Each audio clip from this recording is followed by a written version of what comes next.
በስመ አብ ወወልድ ወመንፈስ ቅዱስ አሐዱ አምላክ አሜን። በረከት ምንድን ነው? ብዙዎቻችን በረከት ሲባል ቁሳቁስ፣ ገንዘብ። እውነተኛው በረከት ከሳጥን በላይ ነው፣ ከኪስም በላይ ነው። እውነተኛ በረከት በልብ ውስጥ የሚፈስ ሰላም ነው፣ በቤት ውስጥ የሚሰፍን ፍቅር እና በስራችን ላይ የሚገለጥ የእግዚአብሔር እጅ ነው።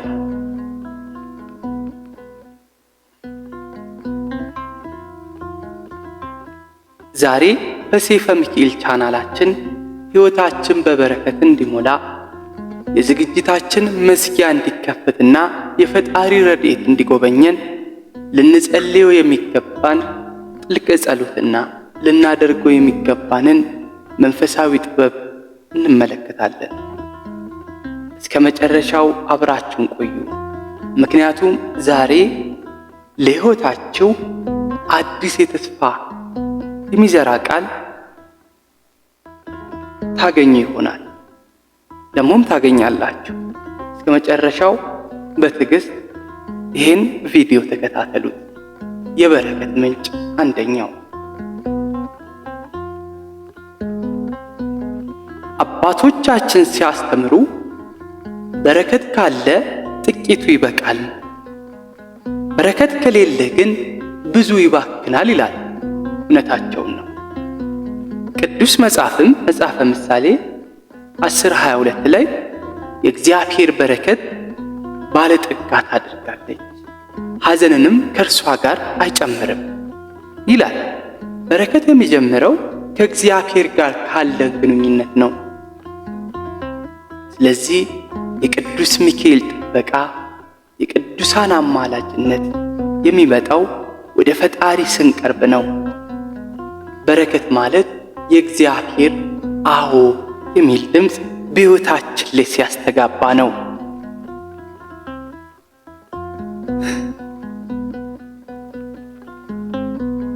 በረከትን የሚከለክሉ ነገሮች ሁለተኛው ማለት ነው።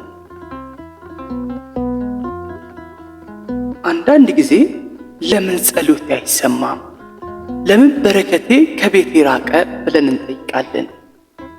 በረከትን የሚከለክሉ 3 ትልልቅ ደመናዎች አሉ። እነሱም ተስፋ መቁረጥ፣ ቂም መያዝ እና ምስጋና ማጣት ናቸው። አምላከ ቅዱስ ሚካኤል በረከቱን ሊያወርድልን ሲመጣ ልባችን በቂም ቆልፎ ካገኘው በረከቱ የሚያርፍበት ቦታ ያጣል።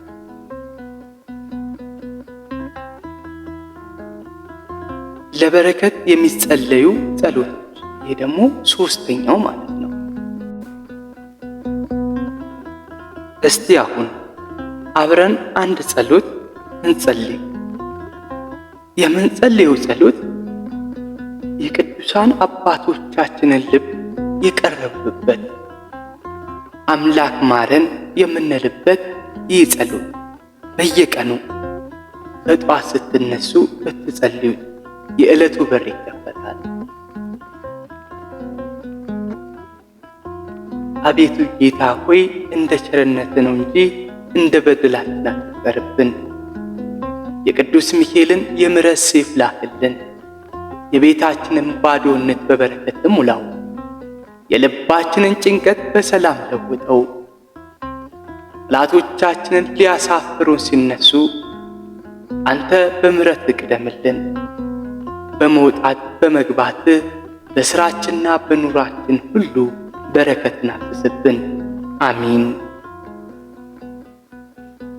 ክፍል 3 መንፈሳዊ ምክርና ምስክርነት። እስኪ አንድ ታሪክ እንስማ። በባህራን ታሪክ ውስጥ ያየነው ድንቅ ታምር ዛሬም ይደገማል። ባህራን ሊሞት ተፈርዶበት ነበር። ነገር ግን በቅዱስ ሚካኤል አማላጅነት የሞቱ ደብዳቤ ተቀዶ የሕይወት ክብርን ደብዳቤ ሆነለት። ያን የውድቀት ደብዳቤ ዛሬ ይቀደዳል። ያንቺም የሐዘን ጽዋ ዛሬ በደስታ ይተካል። ብቻ እመኑ። ቅዱስ ሚካኤል በእግዚአብሔር ፊት ስለ እናንተ ይቆማል። ያ የምሕረት መልአክ ጌታ ሆይ ማራቸው እያለ ሲለምን ሰማያዊው በረከት እንደ ናዳ በቤታቸው ላይ ይወርዳል። ወንድሜ ሆይ እህቴ ሆይ ዛሬ ባዶ እጄን ነኝ አትበል። በረከትን በዓይንህ ባታየውም በመንፈስ ግን እየመጣ ነው። የቅዱስ ሚካኤል ክንፎች እየጋረዱ ነው። ከዚህ ቪዲዮ በኋላ በሕይወት ላይ አዲስ ለውጥ እንደምትመለከት በሙሉ ልብ እመን። እስኪ ከመዝሙረ ዳዊት መዝሙራት መካከል ለበረከት፣ ለረድኤትና ለቤት ሰላም ተመራጭ የሆኑ ክፍሎች አሉ። በተለይ በኢትዮጵያ ኦርቶዶክስ ተዋሕዶ ቤተክርስቲያን ሥርዓትና በአባቶች ትምህርት መሰረት የሚከተሉትን መዝሙራት ለበረከት እጅግ ጠቃሚዎችና ተመራጮች ናቸው። ለእናንተ ይሆን ዘንድ ዋና ዋናዎቹን ከነጥቅማቸው ጋር እንደሚከተለው አቀርበዋለሁ።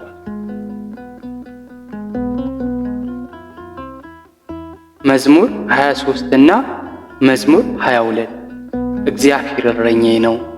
ይህ መዝሙር በቤተ ክርስቲያን ታሪክ የበረከት መዝሙር በመባል ይታወቃል። አማኝ ሁሉን ነገር ከፈጣሪው እንደሚያገኘው የሚመሰክርበት ክፍል ነው። እግዚአብሔር እረኛዬ ነው፣ የሚያሳጣኝ የለም። ቁጥር 1 ጥቅሙና ሚስጥሩ። ለጥረትና ለሥራ በረከት በሰው ጥረት ብቻ ሳይሆን በእግዚአብሔር እረኝነት እንደሚገኝ ያሳስበናል። ሌላው ለቤት ሰላም፣ በለመለመ መስክ ያሳድረኛል እንደሚል በቤት ውስጥ ሰላምና እርካታ እንዲሰፍን ይረዳል።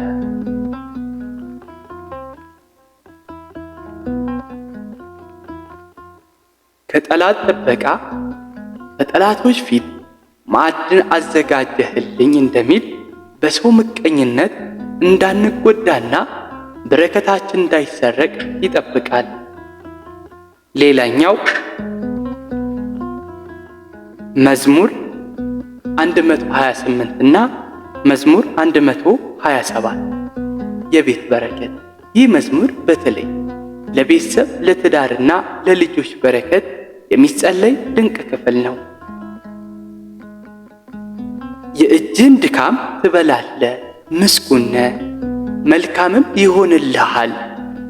ቁጥር 2 ጥቅሙና ምስጢሩ። ለሥራ ውጤታማነት የደከሙበት ነገር ለፍሬ እንዲበቃና በረከት እንዲገኝበት ይጸልያል ወይም ደግሞ ይጸለያል። ለፍሬያማነት ሚስት እንደ ፍሬያማ ወይን፣ ልጆች እንደ ወይራ ተክል እንዲሆኑ ማለትም ቤቱ በበረከት የተሞላ እንዲሆን ያደርጋል። ለበረከት ጽናት በረከት ከጽዮን ይውጣ እንደሚል ሰማያዊና ምድራዊ በረከት እንዲያገኙ ያደርጋል። ሌላኛው መዝሙር